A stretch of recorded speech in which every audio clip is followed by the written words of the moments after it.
Wara sentejn ta' skandli u daqqa wara l-oħra kaġun ta' tmexxija ħażina min-naħa tal-Gvern Laburista, issa jidher li Malta rnexxielha tgħaddi mit-test tal-Manival. Ir-rapport tal-assessjar għadu wieħed sigriet u mistenni jkun ippubblikat mill-Manival fis-sajf li ġej. Sentejn ilu rapport tal-Manival kien tal-Gvern Malti rating f'i fejn tidħol il-ġlieda kontra l-ħasil tal-flus, fejn il-Gvern falla f'9 minn 11 il-qasam f'dan ir-rigward. Dan wassal biex diversi negozji kienu nkwetati bi sħiħ minħabba dan ir-rapport, bil-Gvern Laburista ma jagħmel kważi xejn biex jipproteġi lill-poplu Malti quddiem dan it-test. Dan kollu wassal biex pajjiżna kien qed jirriskja li jispiċċa fil-lista l-griża li fiha tinkludi pajjiżi bħal Zimbabwe u l-Pakistan. Din il-lista hija biss pass il-bot mill-pajjiż jispiċċa blacklisted, lista li tinkludi lill-Iran u l-Korea ta' fuq.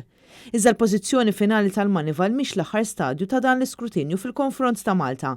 Id-deċiżjoni jekk pajjiżna jispiċċax fil-lista l-griża se tittieħed mill-Financial Action Task Force ftit tal-ġimgħa oħra.